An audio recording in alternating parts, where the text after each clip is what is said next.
함께 하실 하나님의 말씀은 출애굽기 5장 1절에서 2절 말씀입니다. 출애굽기 5장 1절에서 2절 말씀 화면 보시면서 함께 한 목소리로 읽으시겠습니다. 시작. 그 후에 모세와 아론이 바로에게서 가서 이르되 이스라엘의 하나님 여호와께서 이렇게 말씀하시기를 내 백성을 보내라. 그러면 그들이 광야에서 내 앞에 절기를 지킬 것이니라 하셨나이다. 바로가 이르되 여호와가 누구이기에 내가 그의 목소리를 듣고 이스라엘을 보내겠느냐. 나는 여호와를 알지 못하니 이스라엘을 보내지 아니하리라. 아멘. 오늘은 10가지 재앙에 대해서 함께 말씀을 나누기를 원합니다. 그래서 본문이 출애굽기 5장 1절에서 출애굽기 12장까지 전부입니다. 그런데 오늘은 짧게 두 구절만 읽었습니다. 우리가 지지난주였죠. 불붙은 떨기 나무에 대해서 함께 말씀을 나누었습니다. 그 떨기 나무는 두 가지 질문에 대한 대답이었죠. 두 가지 질문에 대한 대답을 시각적으로 우리에게 보여주는 것이었습니다. 그 두 가지 질문이 무엇이었습니까? 나는 누구입니까? 하나님은 누구십니까? 지난주에는 첫 번째 질문, 나는 누구입니까? 라는 그것을 함께 나누었습니다. 나는 원래 떨기나무와 같습니다. 가시덤불과 같습니다.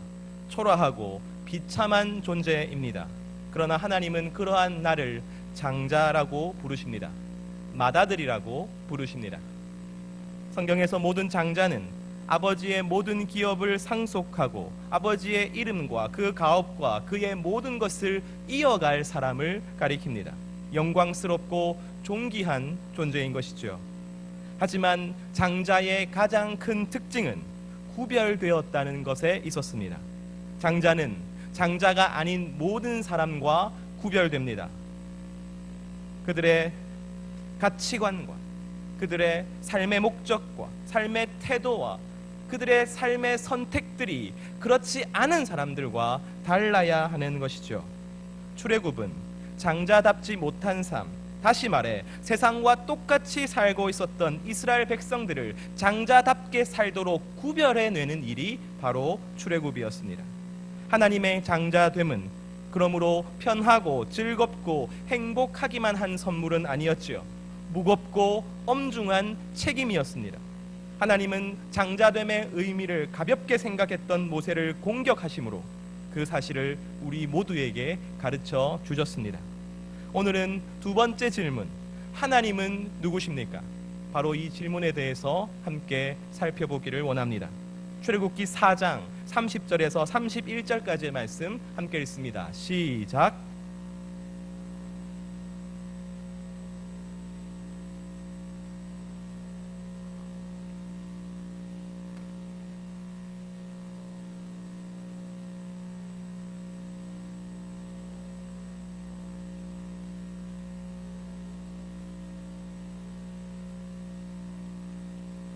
마침내 모세가 애굽 땅에 도착하였습니다. 그러자 하나님께서 미리 예비하신 대로 그의 형인 아론이 모세를 맞이하였습니다.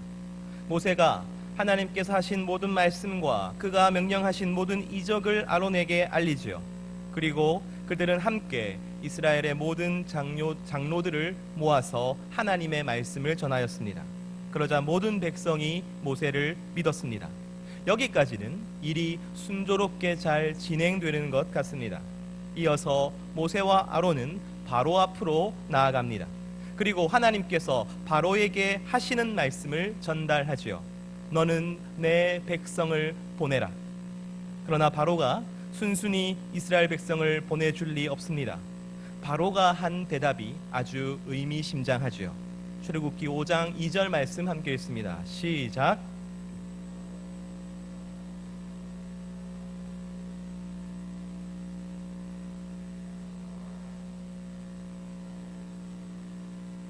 오늘 바로의 대답은 하나님이 누구십니까에 대한 세상의 대답입니다. 나는 하나님이 누구인지 모릅니다. 하나님이 무엇을 할 수 있는지, 하나님이 어떠한 성품인지, 하나님이 어떠한 권능을 가졌는지 나는 알지 못합니다. 그러므로 나는 하나님의 말씀에 따르지 않을 것입니다. 바로는 오히려 모세와 아론을 조롱하고 이스라엘 백성들을 더욱 핍박하였습니다. 그 이유가 무엇입니까? 그가 하나님을 알지 못했기 때문입니다. 하나님은 누구십니까? 이 질문에는 두 가지 답이 있습니다. 아니, 두 가지 답변자가 있습니다. 먼저 세상이 답합니다. 나는 하나님이 누구인지 알지 못한다. 세상은 이 질문에 이렇게밖에 답할 수 없습니다. 그들이 생각할 때 하나님은 이 땅에 존재하지 않기 때문입니다. 그들은 하나님에 대한 관심조차 없기 때문입니다. 그들이 생각할 때 교회는 도덕과 윤리적인 차원에서 도움이 되는 곳일 뿐입니다. 인간의 삶을 풍요롭게 해주는 그런 차원일 뿐입니다. 그러한 교회가 만약 자신의 삶에 손해를 입히거나 위험을 가하게 되면 세상은 가차없이 교회를 비난하고 공격하게 될 것입니다. 무엇 때문입니까?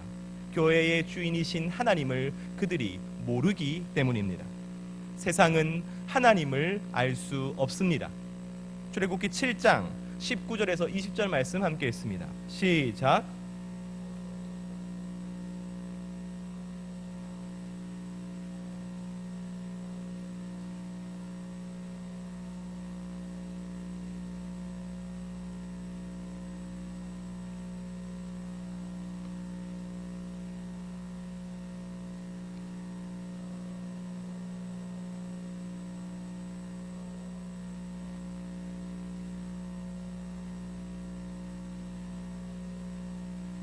그러한 세상 바로와 애굽에게 하나님은 10가지 재앙을 내리시는 것이죠. 이 10가지 재앙은 애굽의 신들을 하나하나 깨부수는 사건들이었습니다. 그러니까 10가지 재앙은 단순히 애굽 사람들을 괴롭히고 고통스럽게 하려는 목적이 아니라 애굽 사람들이 숭배하던 신들과 싸워서 그들을 이기는 일종의 도장 깨기였던 것이죠. 예를 들어 보겠습니다. 함께 읽은 첫 번째 재앙은 나일강이 피로 변하는 사건이었습니다. 애굽 사람들은 나일강과 관련해서 오시리스라는 신을 섬겼습니다. 나일강에는 또 생명의 신인 누라는 신이 있었습니다. 그런데 들어본 적도 없는 노예의 신인 여호와 하나님이 오시리스와 누를 이겨버리는 것이죠. 그것이 바로 나일강이 피로 변하는 사건의 의미였던 것입니다. 하나님은 10가지 재앙을 통해서 애굽에게 자기 자신이 누구인지, 하나님이 누구신지를 가르쳐주고 있었던 것이죠. 사랑하는 청년 여러분, 여기까지 들으면 우리의 마음에 질문 한 가지가 들어야 합니다. 그런데 왜 주님은 지금은 침묵하십니까? 애굽에게 하나님이 누구신지를 가르쳐 주셨던 그 하나님은 동일하게 지금도 살아계셔서 코로나19로 인하여 핍박받고 공격받고 비난하는 교회를 대신하여서 세상을 향해 하나님이 누구신지를 가르쳐 주셔야 하는 것이 아닙니까?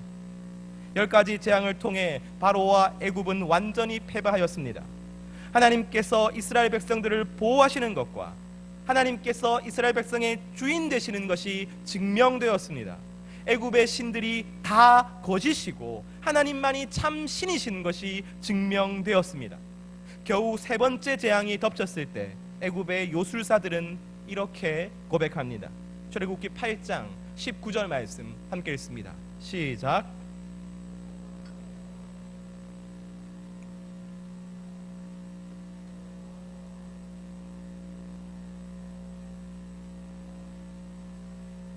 지금 일어나고 있는 일이 무엇입니까? 세상이 하나님의 권능을 인정하고 있지요. 그렇다면 왜 이와 같은 일이 지금은 일어나지 않는 것입니까? 코로나19가 정말로 하나님의 그 섭리 가운데 있다면, 그리고 그 하나님이 지금도 살아 계셔서 역사하신다면 왜 우리 교회와 성도는 보호받지 못하는 것입니까? 세상을 향해서 지금 우리 하나님이 바로 여기에 살아 계시다라고 자신 있게 이야기하지 못하는 이유가 무엇입니까? 예수 믿는 사람도 감염되기 때문입니다. 교회에서 오히려 집단 감염이 일어나고 위험의 그 장소가 되어 버렸기 때문입니다. 이제 교회가 온통 손가락질을 당합니다. 그리고 세상 사람들은 하나님의 권능이 여기에 있다라고 고백하기는커녕 하나님이 살아있으면 어디 나와보라고 조롱하고 있습니다.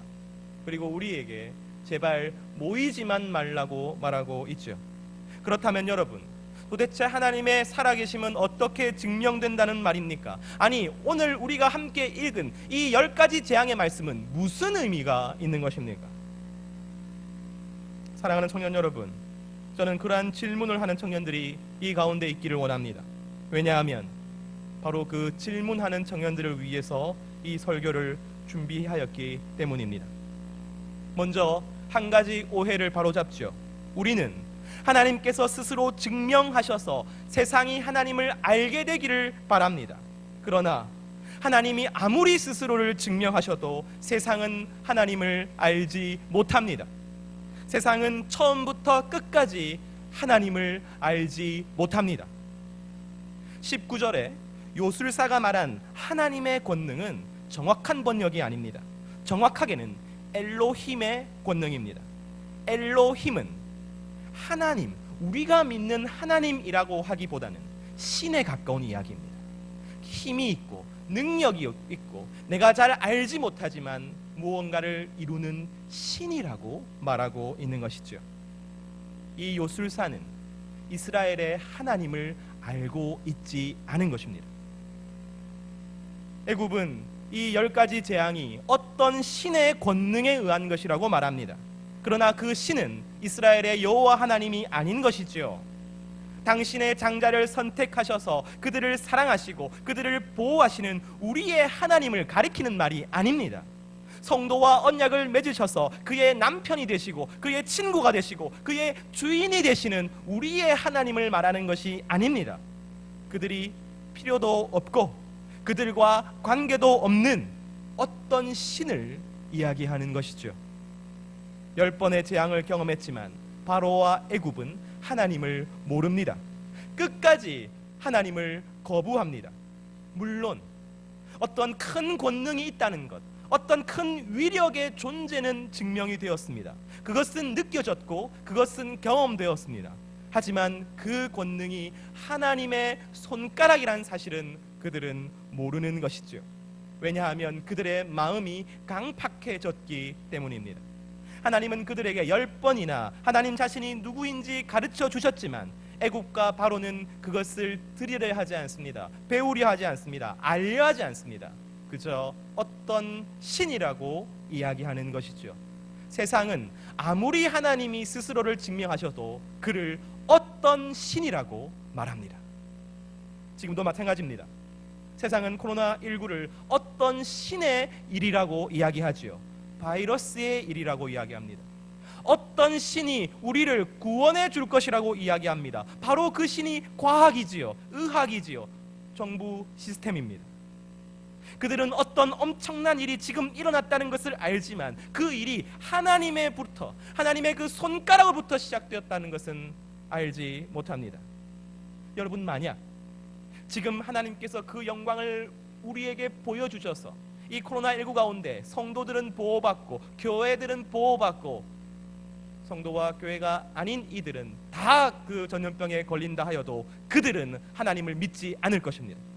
어쩌면 그런 하나님은 내게 필요 없다고 말할지도 모르겠습니다. 나는 인간으로서 당당하게 죽겠노라고 이야기할지도 모르겠습니다. 그럴 때 그들의 신은 휴머니즘이죠. 인본주의죠. 그들 자신입니다. 10가지 재앙에도, 아니 100가지 재앙에도 세상은 하나님을 알지 못합니다. 그렇다면 왜 이 10가지 재앙이 필요한 것입니까? 그럴 바에야 첫 번째 재앙에 다 겹쳐버리면 되지요. 첫 번째 재앙에 어둠도 임하고 물도 피로 변하고 애굽의 장자도 다 죽어버려서 한 방에 처리하는 것이 더 간편하지 않겠습니까? 하나님께서 그러지 않으신 이유, 하나님께서 10번이나 재앙을 내리신 이유는 이 10가지 재앙의 목표가 애굽이 아니었기 때문입니다. 하나님은 누구십니까? 오늘 이 질문을 받은 자들은 애굽과 바로만이 아니었습니다. 모세와 이스라엘 백성들도 이 질문을 받고 있는 것이죠. 10가지 재앙은 모세와 이스라엘에게 하나님이 누구신지를 가르쳐 주는 일이었습니다. 하나님의 장자들에게 하나님이 누구신지를 가르쳐 주는 일이었습니다. 사랑하는 청년 여러분, 오직 장자만이 하나님을 알 수 있습니다. 서두에서 출애굽은 장자를 장자답게 만드시는 사건이라고 말씀드렸습니다. 이스라엘 백성들은 이제 장자답게 세상과 구별되어야 했습니다. 그런데 정작 이스라엘 백성들이 하나님이 누구신지를 모르고 있는 것이죠. 자신이 하나님의 장자인데 하나님이 어떤 능력을 가지고 계시고 어떤 성품을 가지고 계시고 어떤 계획과 뜻을 가지고 계신지를 전혀 알지 못하는 상태였던 것입니다. 그래서 하나님은 10가지 재앙을 통해서 자신이 누구인지를 알려주시는 것이죠. 하나님의 장자가 되려면 나를 장자 삼으신 그분이 누구인지를 알아야 하기 때문입니다. 그리고 오직 장자만이 하나님이 누구신지를 알 수 있는 것이죠. 그러므로 10가지 재앙이 아니라 10가지 가르침입니다. 10번의 자기소개입니다. 10번의 설득인 것이죠. 내가 누군지 아느냐? 나는 오시리스보다 더 능력이 많고 위대한 존재이다. 이렇게 무려 10번이나 이스라엘 백성들을 설득하셨던 것입니다. 그래서 하나님은 장자됨이 얼마나 귀하고 영광스러운 일인지를 설득하십니다.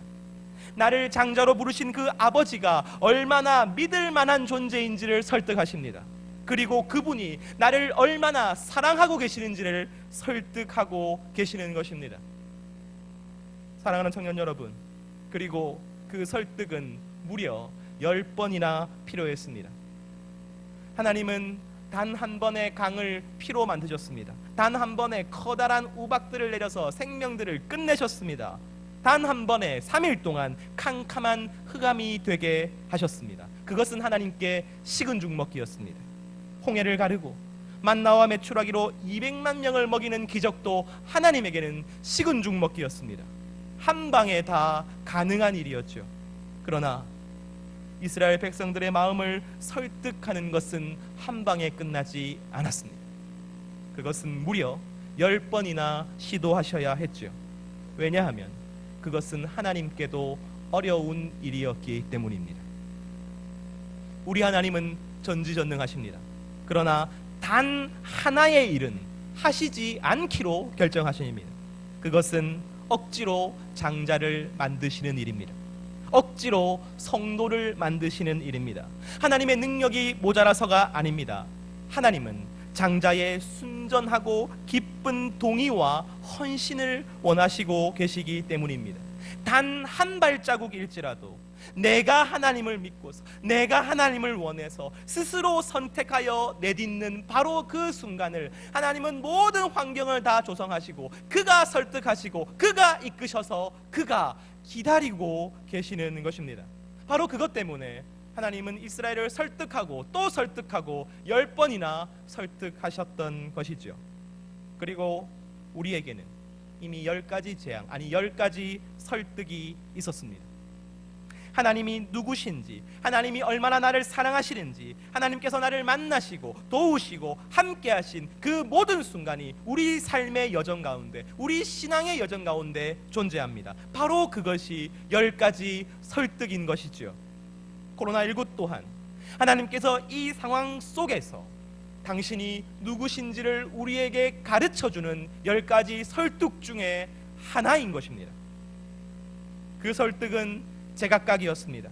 어떤 재앙은 애굽과 이스라엘이 함께 당합니다. 어떤 재앙은 애굽만 당합니다. 어떤 재앙은 미리 경고가 주어집니다. 어떤 재앙은 경고 없이 그냥 주어지지요. 어떤 재앙은 애굽 사람들이 흉내낼 수 있었습니다. 그러나 어떤 재앙은 흉내내기 꿈도 꿀 수 없었죠. 이것이 뜻하는 바가 무엇입니까? 여러분, 설득들은 다 제각각일 것입니다. 누군가에게는 아프고 고생스러운 시간으로 설득하실 것입니다. 누군가에게는 구렁텅이에서 건져주는 순간으로 설득하실 것입니다. 누군가에게는 배신당한 외로움, 그러나 그 가운데 함께 계시는 하나님으로 설득하실 것입니다. 때로는 기쁨으로, 성취로, 성공으로 설득하실 것입니다. 그러나 때로는 슬픔으로, 외로움으로, 암담함으로 설득하실 것입니다. 주님은 그 모든 순간을 통해 하나님이 누구신지를 여러분에게 가르쳐 주실 것입니다. 10번이고 100번이고 1000번이고 알려주실 것입니다. 그래서 하나님은 누구십니까? 바로 그 질문에 대해서 여러분이 여러분의 대답을 하게 만드실 것입니다. 나의 하나님은 바로 이러한 분이십니다. 하나님은 내 아버지가 되시기에 충분하신 분이십니다. 하나님은 나의 주인이 되시기에 충분하신 분이십니다. 하나님은 나를 가장 사랑하시고 나를 가장 위하시고 나를 가장 아끼십니다. 그 하나님의 설득을 통해서 우리가 알아가게 되는 것이지요.